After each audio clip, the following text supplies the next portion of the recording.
Assalamualaikum warahmatullahi wabarakatuh. Pada kesempatan kali ini, seperti di artikel yang telah saya cantumkan linknya di deskripsi, saya membuat video ini untuk menjelaskan tentang aplikasi JST sederhana, yaitu dengan menggunakan bahasa Python. Jadi di sini aplikasinya adalah aplikasi menentukan obat penyakit berdasarkan diagnosa yang dilakukan. Nah, video ini menjelaskan tentang apa saja fungsi-fungsi dari codingan yang telah saya lakukan lebih lanjut. Sebenarnya di artikel sudah ada dimuat di sana, tapi mungkin karena teman-teman kurang paham, jadi saya membuat video tutorialnya di sini di YouTube. Oke, langsung saja. Yang pertama kita running dulu aplikasinya. Kita tunggu runningnya. Ya, setelah aplikasinya running, maka kurang lebih tampilannya akan seperti ini. Ya, selamat datang di aplikasi JST sederhana menentukan obat penyakit. Jadi di sini kalau teman-teman bisa lihat ada tambah, terus tanda kurang atau garis ini. Nah, itu supaya membuat tampilannya lebih menarik saja. Terus seperti ini. Nah, lalu di sini ada slash T, itu maksudnya supaya dia bisa sejajar kayak gini, bisa rata tengah. Nah, kayak gini, jadi dipakai slash T supaya dia bisa rata tengah. Lalu slash N ini supaya antara jarak dari yang ini sama di sini sama nama itu ada satu spasi. Nah, kurang lebih kayak begitu. Jadi dipakai slash N.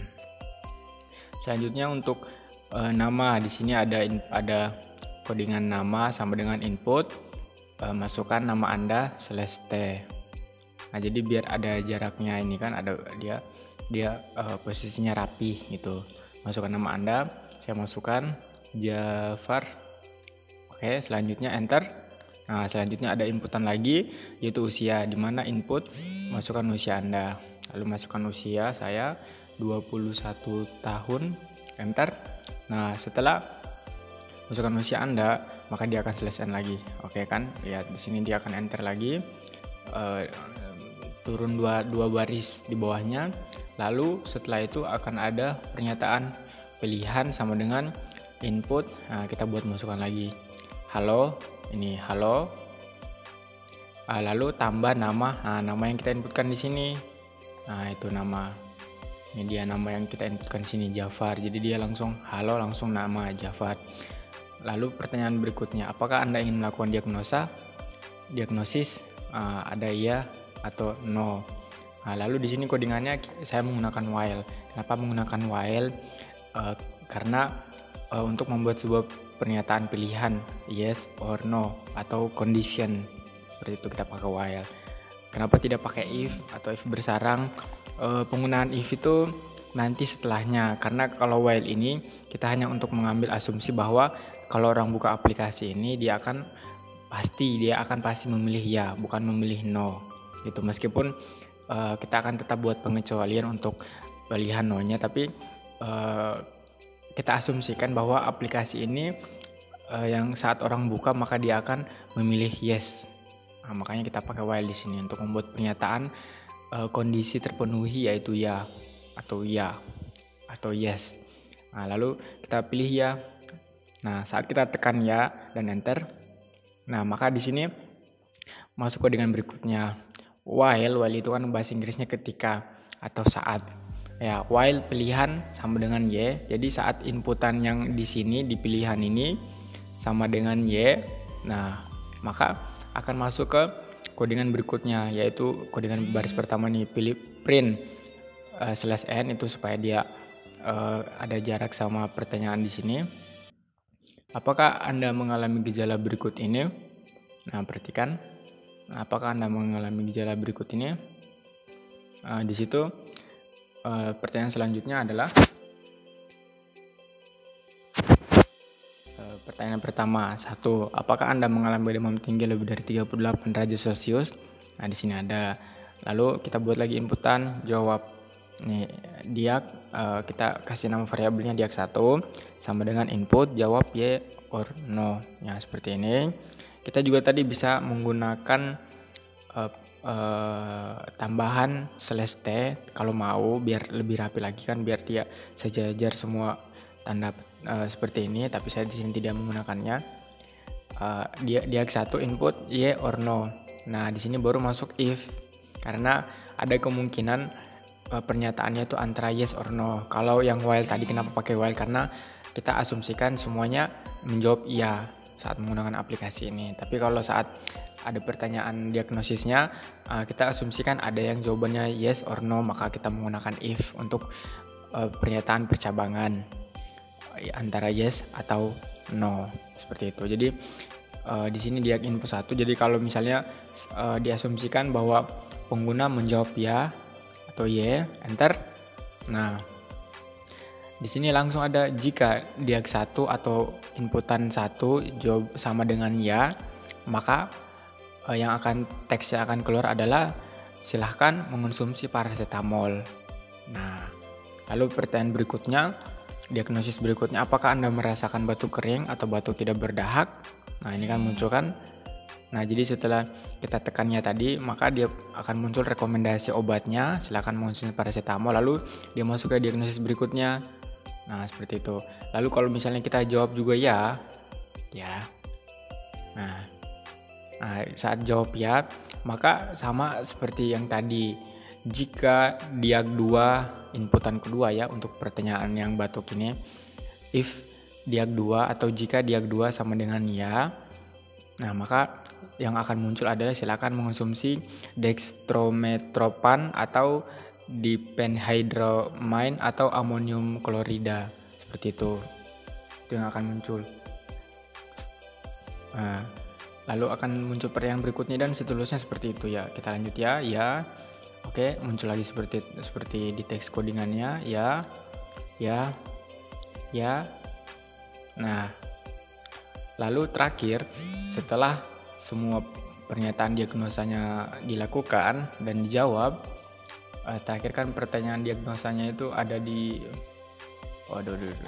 sabar ya, sorry saya mau tarik panjang tadi tapi salah. Nah, setelah pernyataan diagnosa yang terakhir tadi, apakah Anda merasa sakit kepala?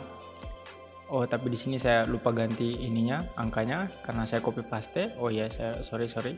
Saya lupa ganti angkanya di sini, tapi enggak apa-apa, kalian bisa menggantinya di sini nih, ada /n 4, ini juga 4. Harusnya di sini 4, di sini 5, di sini 6. Sorry. Saya kurang teliti ya. Nah, lalu setelah pertanyaan dialog 6 tadi yang ini di sini, apakah Anda merasa sakit kepala? Kalau dijawab ya, maka teks yang akan muncul adalah Anda perlu mengonsumsi paracetamol juga. Lalu berikutnya di sini akan ada pilihan lagi masukan untuk melakukan diagnosis ulang, seperti itu. Nah, dan di bawahnya sini adalah codingan untuk pernyataan no. Tapi setelah saya teliti lebih jauh, if bersarang tidak bisa dipakai untuk pernyataan yes or no pada jumlah pengecualian yang bersarang. Maksudnya jika if dalam if, maka dia tidak bisa menggunakan pernyataan yes or no karena akan terjadi semacam error logika di situ, dan saya juga belum menemukannya. Nah, makanya dari codingan ini semoga teman-teman bisa belajar. Kalau teman-teman bisa menemukan kesalahan atau bug dari codingan ini, mungkin teman-teman bisa share di kolom komentar, karena yang saya lakukan cukup sekian untuk menunjukkan bagaimana codingannya bekerja. Awalnya saya pikir penggunaan if bersarang untuk pernyataan yes or no pada tiap pertanyaan di situ 1, 2, 3, 4 itu bisa dipakai. Ternyata tidak, salah. Karena if dalam if tidak bisa memuat pernyataan di luar dari if yang ada dalam if gitu. Anda paham ya? Ya, saya juga nggak paham. Makanya kalau misalnya teman-teman punya informasi lain atau bisa lebih tahu dari saya, silahkan dikasih komentar. Ya, mungkin itu saja aplikasi ini. Terakhir, apakah Anda ingin melakukan diagnosa ulang? Kita jawab no. Nah, saat kita jawab no, maka codingan yang akan berlaku di sini while pilihan n. Jika pilihan sama dengan n, maka print terima kasih sudah berkunjung. Kita enter, coba enter. Nah, terima kasih sudah berkunjung. Lalu ada garis lagi. Nah, oke. Oh iya. Itulah video pada kesempatan kali ini. Lebih dan kurangnya mohon dimaafkan.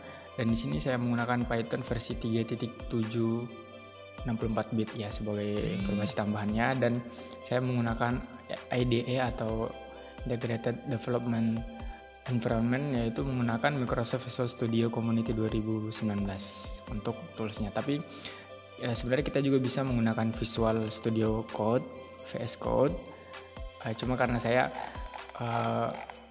kebanyakan proyek belajar ngoding pakai IDEA ini, atau kecuali yang mobile pakai Android Studio. Tapi kalau buat desktop, buat bahasa C, belajar server side, bahasa server side dan lain-lain sebagainya, saya menggunakan Visual Studio Community. Community ini versi yang gratis, ada versi yang berbayar, namanya Visual Studio Profesional.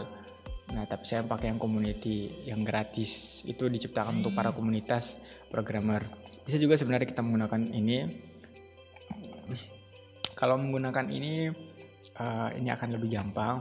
Coba ya, kita copy dulu semua importan dari sini. Kita copy, kita paste di sini. Nah, setelah kita paste di sini, kita running. Ya, kita running. Dan kurang lebih sama. Cuma di sini lebih ringan daripada di Visual Studio Community. Oh, di sini ada tulisannya Python was not found but can be installed for Microsoft Store. Oke, belum terinstall. Nah, di sini ada notifikasi, kita install saja dulu. Oh, tapi saya belum aktifkan Wi-Fi-nya.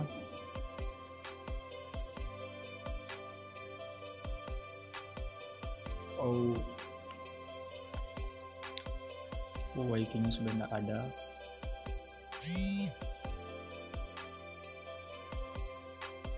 Oh, sorry teman-teman, Wi-Fi-nya sudah mati. Di sini saya aktif menggunakan Wi-Fi kampus, tapi ternyata Wi-Fi-nya sudah dimatikan sama sama